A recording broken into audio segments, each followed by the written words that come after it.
Wait a minute. It's not baseball season yet.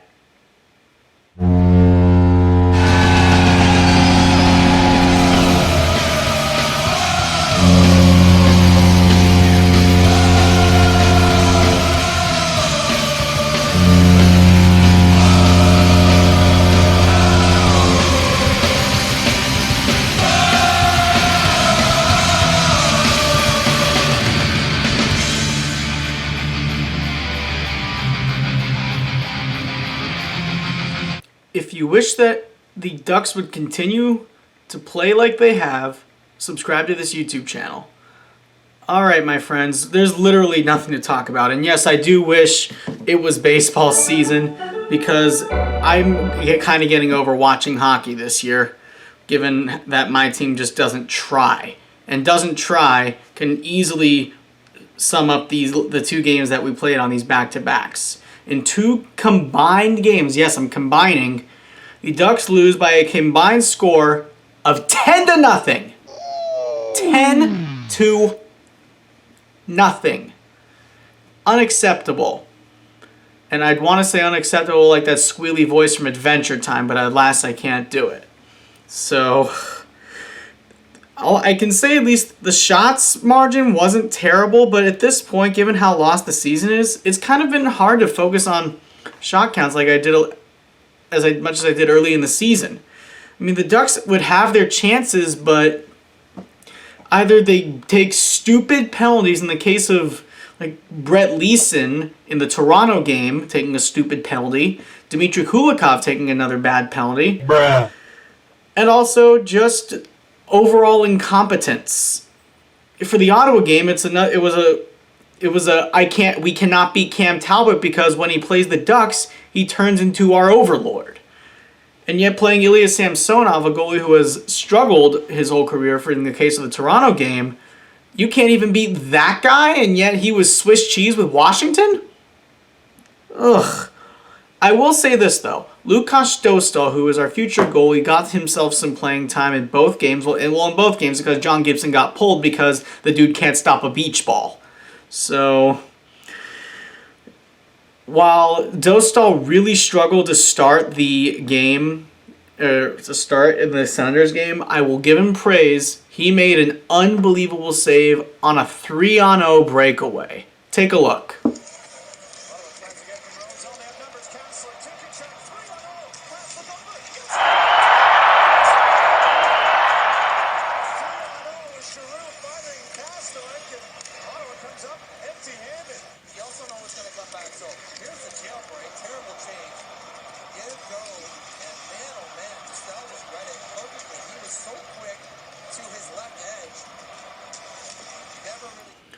Most impressive indeed. 3-on-0, and your opponent comes up empty. That's awesome. So Dostal makes that denial, but DeBrincat gets an insurance marker in the third. Senators win in 3-0, and then I gotta just say, why did we even play the game? After the first period, when the Ducks had their chances, they barely mustered any chances. I mean, in the third period, the Ducks didn't touch the puck at all. They did not have sustained possession of the puck until almost halfway into the third period. What is the point of possession these days? The Ducks can't even possess the puck. You don't even get a chance to score if you don't have the damn biscuit with you. Also, another thing, just work on clearing the puck and getting a change off the bench. Know how to change your personnel. You guys clearly don't know how to do that. And it's all thanks to Dallas Eakins. And also the fact that you guys just suck. So, the Ducks lose in Toronto 7-0, nothing to talk about there. Oh, and just another note.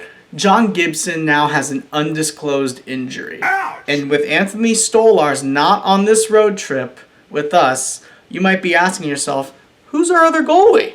Well, it's Lukas Dostal, in case you forgot.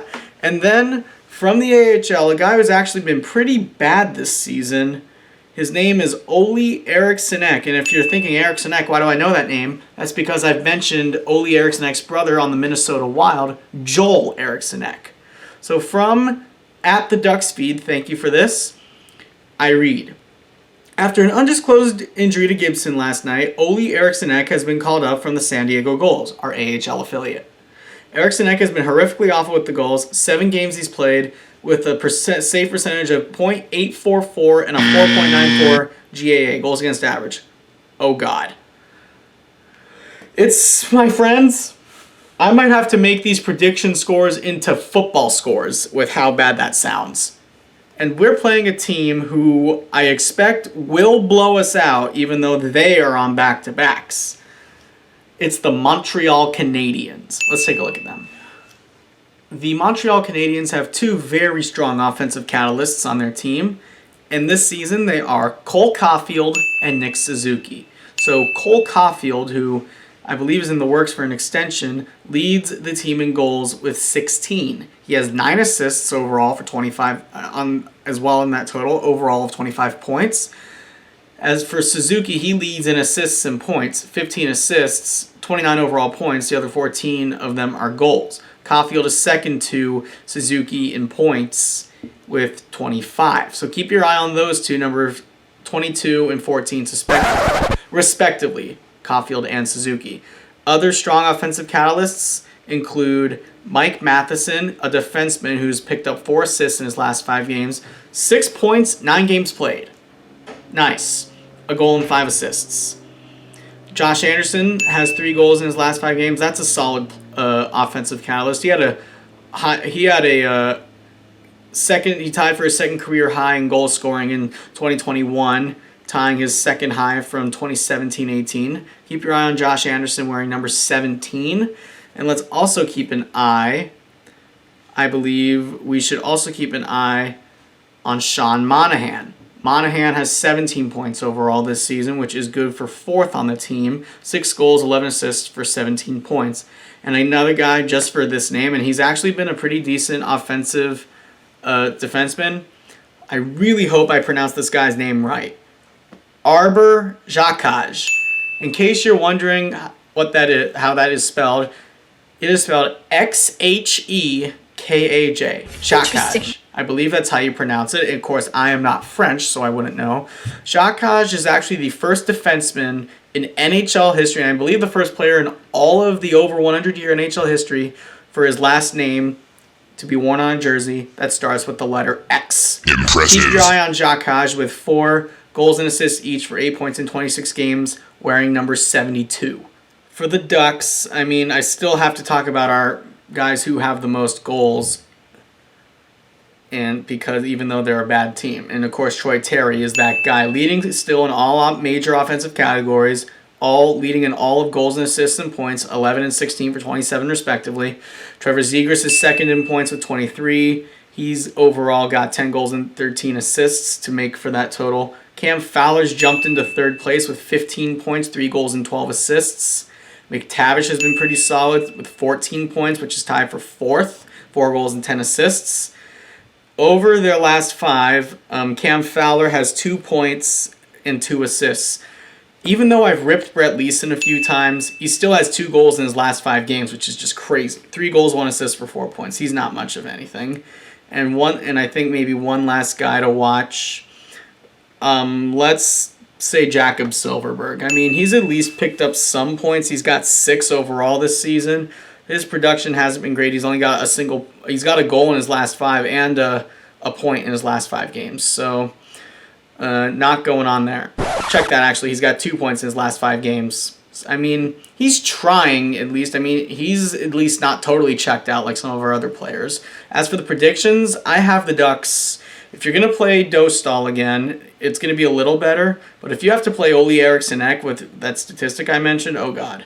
So I expect us to play Dostal, and the Ducks are going to get absolutely rocked by Jake Allen and the Montreal Canadiens, and the Ducks are going to lose this game 10-0. Are you sure All right, everybody, that's going to do it for this episode of my QUACKAST. What did you think? Comments below. And also, I'm going away on Fridays, so I'm going to try to get all my late videos out to you as soon as I possibly can. Hopefully, this one will be up soon as well. And if I don't get it up in time, I hope everybody has a great Christmas. Don't forget to comment down below and subscribe and like this video as well. Notify Ing bell in the corner in case you want to be notified when I post content. Have a good day, everybody. Stay safe. Go Ducks. Let's try to score a goal.